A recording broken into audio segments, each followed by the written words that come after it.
Hello बच्चों, आप लोग का बहुत बहुत स्वागत है हमारे YouTube channel online study for Hindi साहित्य में। तो बच्चों, आज हम लोग पढ़ने वाले हैं संस्कृत कक्षा 8 के पाठ्यक्रम में सम्मिलित चतुर्दश अर्थात 14 पाठ को, जिसका नाम है वाराणसी नगरी। तो बच्चों, इस पाठ की व्याख्या करने से पहले हम सबसे पहले इसके कठिन शब्दों के अर्थ को पढ़ लेते हैं। तो चलिए स्टार्ट करते हैं। आज का पहला शब्द अर्थ है विराजमाना अर्थात स्थित, पुरातनम यानी कि प्राचीन, विस्तरेण अर्थात विस्तार से, यह यानी कि यही यहीं, और अत्रत्य अर्थात यहाँ के, अत्र यानी यहीं, विराजते अर्थात शोभित है, मुमुक्षु यानी कि मोक्ष का इच्छुक। एक बार फिर से देख लीजिए, मुमुक्षु अर्थात मोक्ष का इच्छुक। और यहाँ पर जो अत्रव है बच्चों, अतएव का अर्थ यही होता है और इहेव का अर्थ यहीं पर होता है। तो चलिए स्टार्ट करते हैं आज की पाठ की व्याख्या।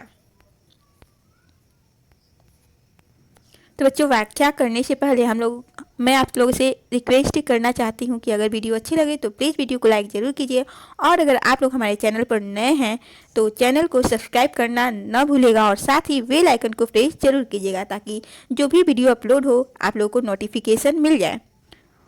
तो चलिए आज का हमारा पाठ वाराणसी नगरी, उसकी व्याख्या को स्टार्ट करते हैं। तो आज का पहला लाइन है, अस्माकम देशे बहूनि तीर्थ स्थलानि सन्ति। अस्माकम अर्थात हमारे, देशे यानी कि देश में, बहुनी अर्थात बहुत से, तीर्थ स्थलानि अर्थात तीर्थ स्थान, सन्ति यानी कि हैं। यानी कि इसका पूरा अर्थ हो गया हमारे देश में बहुत से तीर्थ स्थान हैं। बेटा अगली लाइन है, तेषु वाराणसी एक प्रसिद्ध तीर्थ स्थानम अस्ति।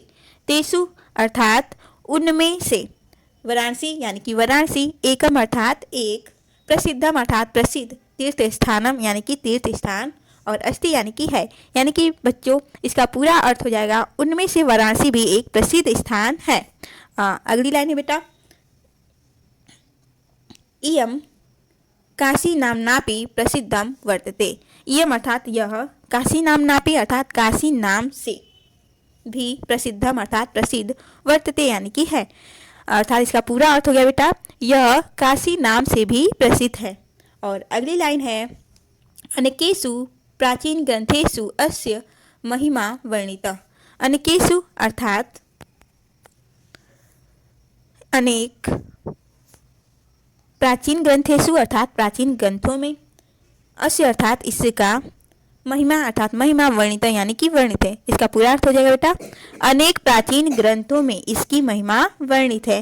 तो अगली लाइन है आज का, स्कंद पुराणस्य काशी खंडे अस्या वाराणस्या विस्तरेण वर्णनम विहितम। स्कंद पुराणस्य अर्थात स्कंद पुराण के, काशी खंडे यानी कि काशी खंड में, अस्या यानी कि इसका, वाराणस्या अर्थात वाराणसी का, विस्तरेण यानी कि विस्तार से, वर्णनम वर्णन, विहितम अर्थात निहित है, विहित है या है। तो इसका पूरा अर्थ हो जाएगा बच्चों, देखिए, स्कंद पुराण के काशी खंड में इस वाराणसी का विस्तार से वर्णन निहित है। अगली लाइन है, इयम नगरी गंगाया पवित्र तटे विराजमाना अस्ति। इयम अर्थात यह, नगरी यानी कि नगर, गंगाया अर्थात गंगा के, पवित्र तटे यानी कि पवित्र तट पर, विराजमाना अर्थात विराजमान या स्थित, अस्ति यानी कि है। तो देखिए बेटा, इसका अर्थ हो जाएगा, यह नगरी गंगा के पवित्र तट पर विराजमान है। अगर बेटा आप लोग को कुछ भी डाउट हो तो आप प्लीज़ कमेंट जरूर कीजिए, और अपना डाउट कमेंट में सॉल्व जरूर कीजिए। आप लोग के कमेंट का आंसर जरूर मिलेगा, तो कमेंट करना न भूलिएगा, और साथ ही अगर वीडियो अच्छी लगे तो वीडियो को लाइक जरूर कीजिए। देखिए बेटा अगली लाइन है, अत्रैव विश्वनाथस्य प्रसिद्धम मंदिरम अस्ति। अत्रैव अर्थात यहाँ या यहीं, विश्वनाथस्य अर्थात विश्वनाथ का, प्रसिद्धम यानी प्रसिद्ध, मंदिरम अर्थात मंदिर, अस्ति यानी कि है।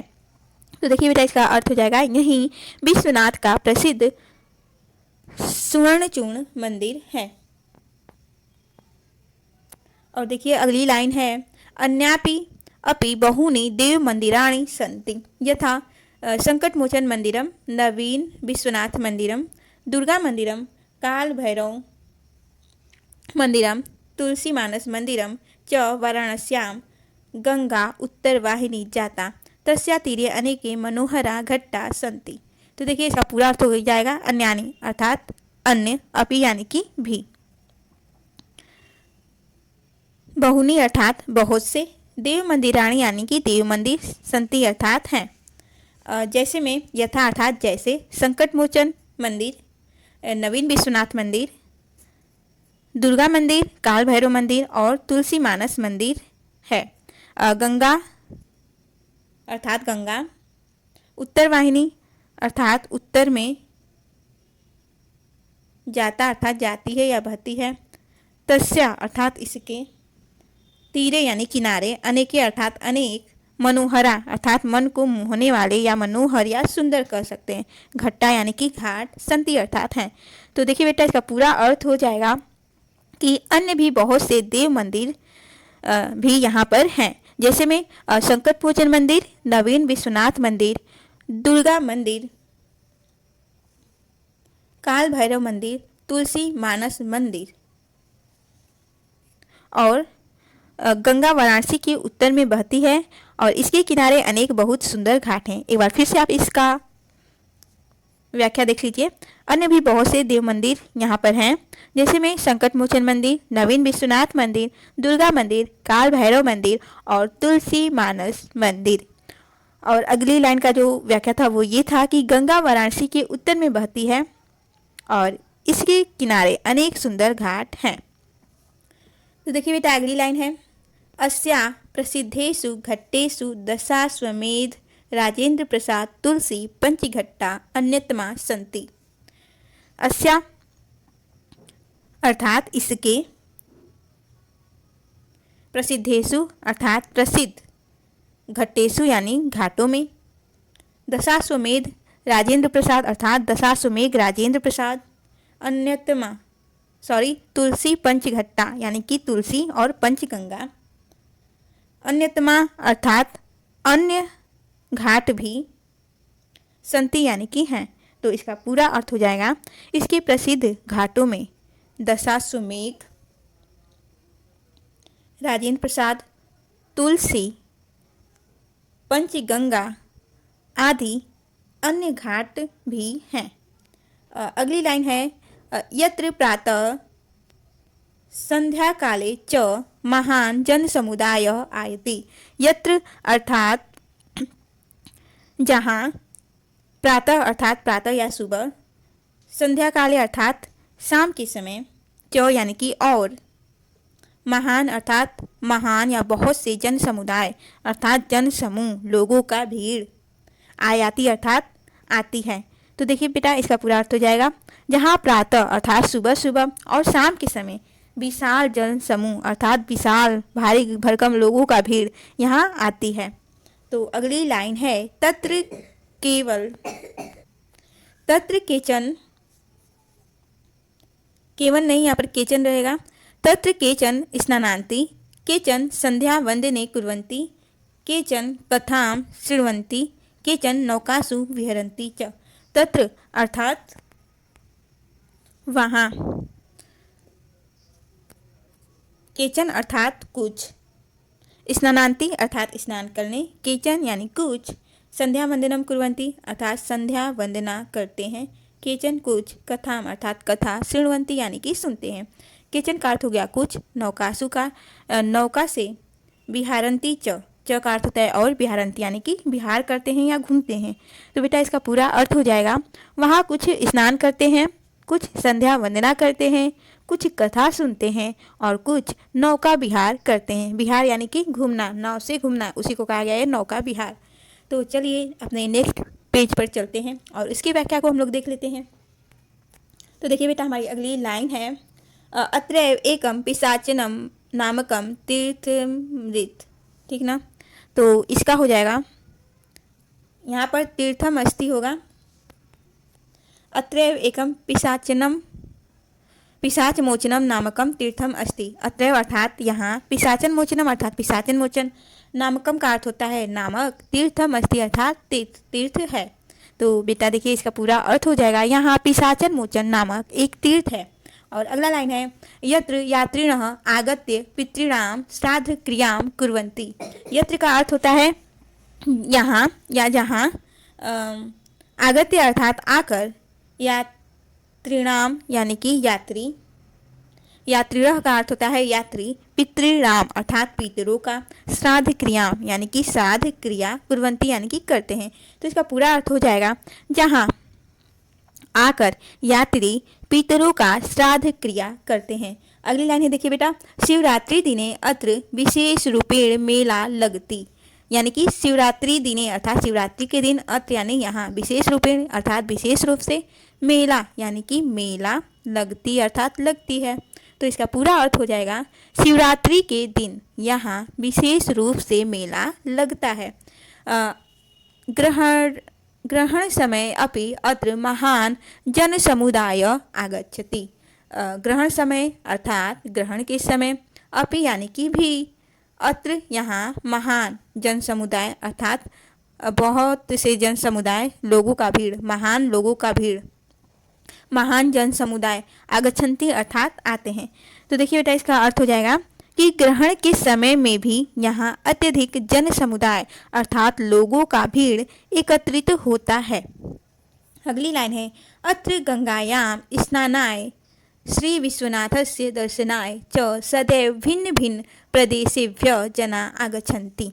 अत्र अर्थात जहाँ या यहाँ, गंगा यानी गंगा, स्नानाय यानी कि स्नान करने के लिए, विश्वनाथ से अर्थात विश्वनाथ की, दर्शनाय दर्शन के लिए, च और सदैव अर्थात हमेशा, सदैव भिन्न भिन्न अर्थात अलग अलग या भिन्न भिन्न, प्रदेशेभ्य अर्थात प्रदेश से, जना यानी कि लोग, आगच्छन्ति अर्थात आते हैं। तो देखिए बेटा इसका पूरा अर्थ हो जाएगा, यहाँ गंगा में स्नान और श्री विश्वनाथ के दर्शन के लिए सदैव भिन्न भिन्न अलग अलग प्रदेशों या देशों के लोग यहाँ आते हैं। अगली लाइन है वाराणसी भारतस्य सुप्रसिद्धं पुरातनं विद्या केंद्रमपि अस्ति। वाराणसी अर्थात वाराणसी, भारतस्य अर्थात भारत का, सुप्रसिद्धम अर्थात सुप्रसिद्ध, पुरातनम अर्थात पुराना, विद्या केंद्रमपि अस्ति अर्थात विद्या केंद्र भी है। तो पूरा अर्थ हो जाएगा वाराणसी भारत का सुप्रसिद्ध एवं प्राचीन विद्या केंद्र है। अगला लाइन है अत्र प्राचीन कालात् पठन पाठनयो परंपरा राजते। अत्र अर्थात जहाँ, प्राचीन कालात् अर्थात प्राचीन काल से या बहुत प्राचीन काल से, पठन पाठनियों अर्थात पठन पाठन की, परंपरा राजते अर्थात परंपरा शोभित है या परंपरा चलती है। तो इसका पूरा अर्थ हो जाएगा यहाँ बहुत प्राचीन काल से पठन पाठन की परंपरा शोभित है। अगला लाइन है अत्र अनेके विख्याता पंडिता जाता। अत्र अर्थात यहाँ, अनेके अर्थात अनेक, विख्याता अर्थात विख्यात, पंडिता यानी पंडित, जाता अर्थात हुए। तो अर्थ हो जाएगा यहाँ अनेक सुविख्यात प्रसिद्ध पंडित हुए। अगली लाइन है अद्यापि अत्रत्यानां पंडितानां देशे विदेशे प्रतिष्ठा भवति। अद्यापि का अर्थ होता है अद्य, इसको पहले तोड़ लेते हैं, अद्य धन अपि, अद्य का मतलब होता है आज, अपि अर्थात भी यानी कि आज भी, अत्रत्याना अर्थात यहाँ के, पंडिता नाम अर्थात पंडितों की, देश विदेशे अर्थात देश विदेशों में, प्रतिष्ठा भवति अर्थात प्रतिष्ठा होती है। तो पूरा अर्थ हो जाएगा आज भी यहाँ के पंडितों की देश विदेश में सर्वत्र प्रतिष्ठा होती है। अगली लाइन है विश्वविख्यातः काशी हिंदू विश्वविद्यालयः अत्रैव विराजते। विश्वविख्यातः का अर्थ होता है विश्वविख्यात या विश्व में प्रसिद्ध, काशी हिंदू विश्वविद्यालय, अत्रैव अर्थात यहीं पर, विराजते अर्थात है या विराजमान है। तो पूरा अर्थ हो जाएगा विश्वविख्यात हिंदू विश्वविद्यालय यहीं पर विराजमान है। अगली लाइन है संस्कृत शिक्षाया प्रसिद्ध केंद्र संपूर्णानंद संस्कृत विश्वविद्यालय अत्रैव अस्ति। संस्कृत शिक्षाया अर्थात संस्कृत शिक्षा का प्रसिद्धम यानी कि प्रसिद्ध, केंद्रम यानी केंद्र, संपूर्णानंद संस्कृत विश्वविद्यालय अत्रैव अर्थात यहाँ या इसकी है अर्थात अस्ति अर्थात है। तो इसका पूरा अर्थ हो जाएगा संस्कृत शिक्षा का प्रसिद्ध केंद्र संपूर्णानंद संस्कृत विश्वविद्यालय यहीं पर है। अगली लाइन है अत्रैव महात्मा गांधी काशी विद्यापीठम अपि अत्रैव अस्ति। अत्रैव अर्थात यहाँ, महात्मा गांधी काशी विद्यापीठम अपि अर्थात भी, अत्रैव अर्थात यहीं, अस्ति अर्थात है। यहाँ महात्मा गांधी काशी विद्यापीठम भी यहीं पर है। एक बार फिर से देख लीजिए इसकी व्याख्या को। यहाँ महात्मा गांधी काशी विद्यापीठ भी है। अगली लाइन है अत्र अनेकानि पर्यटन स्थलानि सन्ति। अत्र अर्थात यहाँ, अनेकानि का अर्थ होता है अनेक, पर्यटन तीर्थ स्थलानि अर्थात पर्यटन का तीर्थ स्थान, पर्यटन या अर्थात घूमने का, और स्थलानि अर्थात स्थल या स्थान, सन्ति यानी कि है। तो देखिए बच्चों, इसका अर्थ हो जाएगा कि यहाँ अनेक पर्यटन यानी कि घूमने के स्थान हैं या स्थल हैं। अगली लाइन है विश्व प्रसिद्ध सारनाथ स्थितम बौद्ध मंदिरम इहैव अस्ति। विश्व प्रसिद्ध अर्थात विश्व प्रसिद्ध, सारनाथ स्थितम अर्थात सारनाथ में स्थित, बौद्ध मंदिरम यानी कि बौद्ध मंदिर, इहैव अर्थात यहाँ, अस्ति अर्थात है। तो इसका पूरा अर्थ हो जाएगा विश्व प्रसिद्ध सारनाथ स्थित बौद्ध मंदिर यहाँ पर स्थित है। अगला लाइन है यत्र भगवान बुद्ध प्रथमं ज्ञानोपदेशम विशेषेभ्य अददात। यत्र अर्थात यहाँ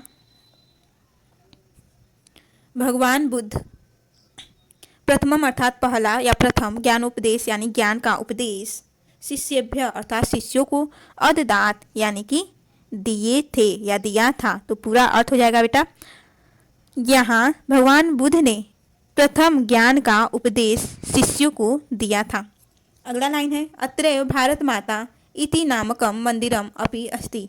अत्रैव अर्थात यहाँ भारत माता, नामकम का अर्थ होता है नाम का, मंदिरम अर्थात मंदिर, अपि का अर्थ होता है भी, अस्ति यानी है। यहीं पर भारत माता नाम का मंदिर भी है। वाराणसी अस्माकं पवित्र तीर्थस्थानं विद्याया विश्वविख्यातं केन्द्रं तुलसीदासस्य कबीरदासस्य रविदासस्य च साधना भूमि तथा मुक्षणां मुक्तिदायिनी नगरी अस्ति। वाराणसी अस्माकं यानी कि हमारे या हमारा, पवित्रम अर्थात पवित्र, तीर्थस्थानम अर्थात तीर्थ स्थान, विद्या विद्या का, विश्वविख्यातम अर्थात विश्वविख्यात, केंद्रम यानी केंद्र, तुलसीदासस्य अर्थात तुलसीदास, कबीरदासस्य अर्थात कबीरदास का, रविदासस्य अर्थात रविदास की, च का अर्थ होता है और, साधना भूमि अर्थात साधना भूमि, तथा का अर्थ होता है तथा या और, मुमुक्षणाम अर्थात मुक्तिदायिनी या मोक्ष का इच्छुक या मोक्ष को चाहने वाला, नगरी अर्थात नगरी, अस्ति यानी है।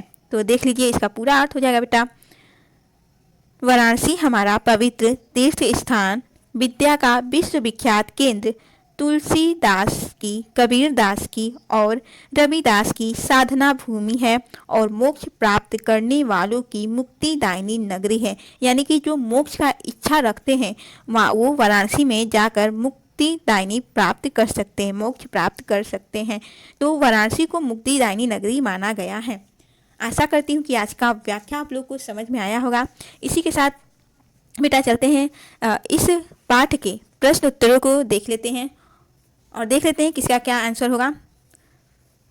अगर आपको किसी भी शब्द का अर्थ समझ में नहीं आया होगा तो आप प्लीज़ कमेंट ज़रूर कीजिए और पूछिए अपने प्रश्नों को, आपके प्रश्नों का उत्तर आपको ज़रूर मिलेगा। और अगर आप चैनल पर नए हैं तो प्लीज़ हमारे वीडियो को सब्सक्राइब, लाइक और शेयर ज़रूर कीजिए और बेल आइकन को प्रेस करना न भूलिएगा। तो चलिए नेक्स्ट पेज पर चलते हैं और देखिए प्रश्न संख्या 2 है, 2 का क प्रश्न है इयं नगरी कस्या पवित्र तटे विराजमाना अस्ति। तो उत्तर हो जाएगा इयं नगरी गंगाया पवित्र तटे विराजमाना अस्ति। ख है पितॄणां श्राद्ध क्रियां कुत्र भवति। तो पितॄणां श्राद्ध क्रिया पिशाचन मोचनम नामकम तीर्थम भवति। ग नंबर का प्रश्न है भारत माता मंदिर कुत्र अस्ति। तो भारत माता मंदिर वाराणस्याम यानी कि सारनाथ भी कर सकते हैं अस्ति। घ भगवान बुद्ध शिष्येभ्य प्रथम ज्ञानोपदेशम कुत्र ददात। यानी भगवान बुद्ध ने शिष्यों को प्रथम उपदेश कहाँ दिया था। तो बच्चों आप लोग को तो पता चल ही गया होगा। तो उत्तर हो जाएगा भगवान बुद्ध शिष्येभ्य प्रथम ज्ञानोपदेशम सारनाथ स्थित बौद्ध मंदिरे अददात। तो चलिए नेक्स्ट पेज की तरफ चलते हैं और हमारा अगला प्रश्न है प्रश्न संख्या 3 और प्रश्न है वाक्यानि पूर्यत मंजूषातः पदानि चित्वा वाक्यानि पूर्यत। यहाँ पर जो बॉक्स में ये सब दिया गया है उनकी सहायता से रिक्त स्थानों की पूर्ति करना है। तो क है स्कंद पुराणस्य अस्या वाराणस्या विस्तरेण वर्णनम वर्तते। तो पहले वाले में हो जाएगा काशी खंडे। फिर ख है अत्रैव दूसरे में विश्वनाथस्य प्रसिद्धम मंदिरम अस्ति।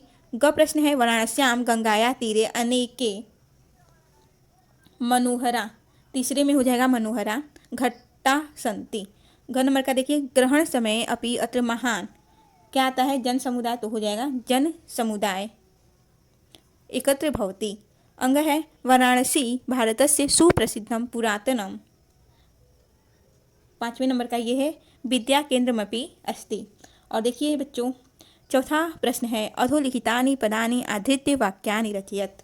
यानी कि ये जो आधे शब्द दिए गए हैं उन पदों की सहायता से वाक्य रचना करना है, वाक्य प्रयोग करना है उन शब्दों का प्रयोग करके।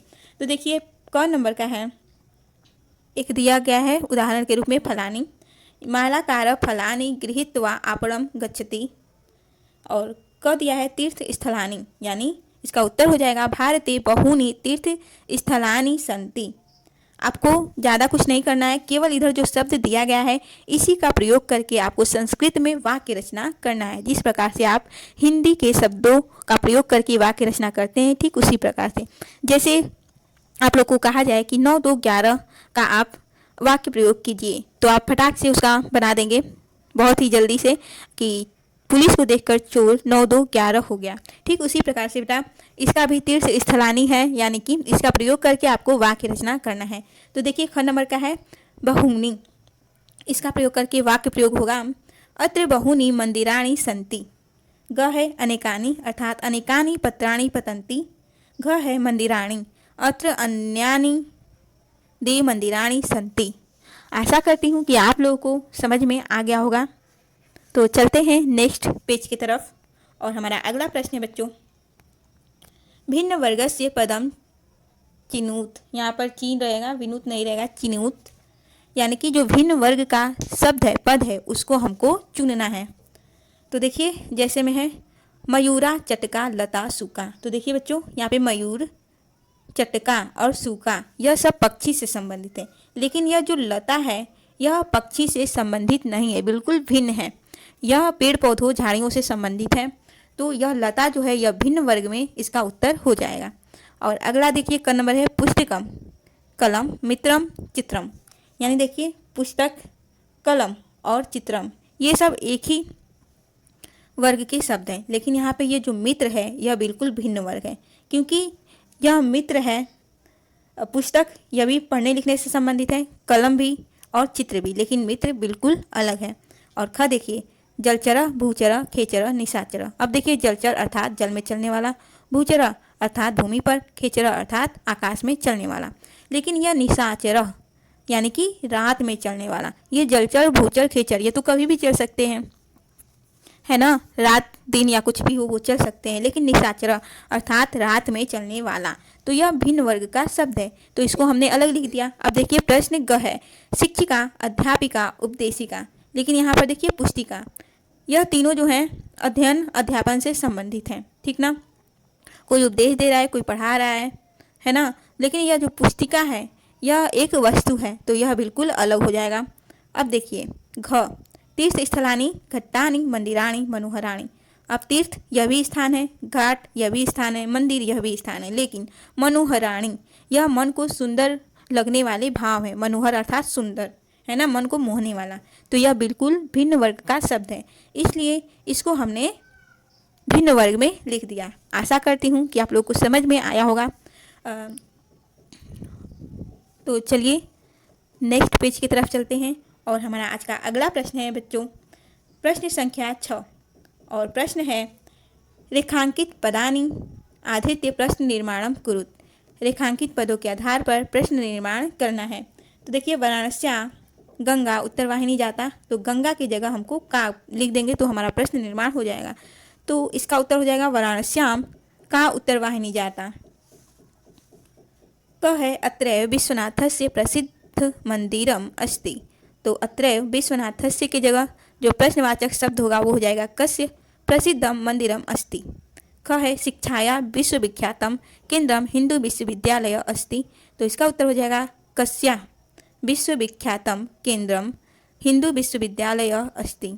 ग है भगवान बुद्ध प्रथमम ज्ञानोपदेशम शिष्येभ्य अददात। तो उत्तर हो जाएगा भगवान बुद्ध प्रथमम ज्ञानोपदेशम केभ्य अददात। घ है वाराणसी अस्माकम पवित्रम तीर्थ स्थलम अस्ति। तो देखिए बच्चों अस्माकम के नीचे अंडरलाइन है, यानी वहाँ पर हमको प्रश्नवाचक शब्द का प्रयोग करना है, तभी तो प्रश्न का निर्माण होगा। तो देखिए उत्तर हो जाएगा वाराणसी के साम पवित्रम तीर्थ स्थानम अस्ति। आशा करती हूँ कि यह प्रश्न आप लोग को समझ में आया होगा। तो चलिए नेक्स्ट पेज की तरफ चलते हैं और अगले प्रश्न के उत्तर को समझ लेते हैं। तो देखिए बेटा प्रश्न संख्या 7वां है उदाहरणानुसार रूपाणी लिखत। उदाहरण के अनुसार हमको रूप लिखना है ना। तो देखिए विभक्ति प्रथम द्वितीय तृतीय चतुर्थी पंचमी षष्ठी और सप्तमी, और इसका जो वचन है वो एक वचन द्विवचन और बहुवचन।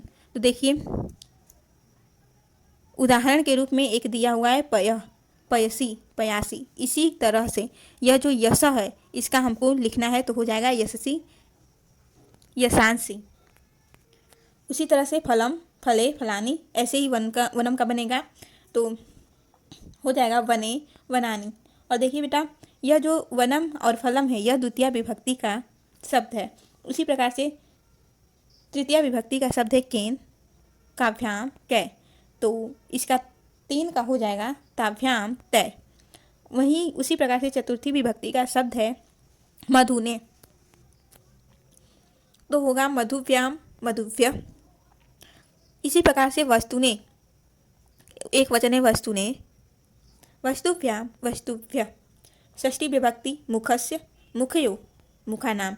इसी को देख करके हमको नीचे का भी लिखना है। यह जो नीचे का शब्द है तीर्णस्य, अर्थात एक वचन हो जाएगा तीर्णस्य। मुखयो इसका इसी तरह से तृण का हो जाएगा तृणयो। मुखानाम तृण का हो जाएगा तृणानाम। सप्तमी विभक्ति में देखिए मित्रे शब्द है, तो इसका द्विवचन है मित्रयो और बहुवचन है मित्रेषु। इसी प्रकार से ज्ञान, इसका एक वचन हो जाएगा सप्तमी विभक्ति का ज्ञाने ज्ञानयो ज्ञानेषु। आशा करती हूँ कि आप लोग को समझ में आया होगा। तो आज का हमारा लाइव क्लास यहीं पर समाप्त होता है। अगर आप लोग चैनल पर नए हैं तो प्लीज़ हमारे चैनल को सब्सक्राइब जरूर कीजिए और बेल आइकन को प्रेस करना न भूलिएगा। और आज का वीडियो आप लोग को समझ आया होगा और पसंद आया होगा तो प्लीज़ वीडियो को लाइक ज़रूर कीजिए और साथ ही साथ कमेंट करना न भूलिएगा। तो बच्चों मिलते हैं अपने अगले वीडियो में नए टॉपिक के साथ नए समय पर। तब तक के लिए धन्यवाद।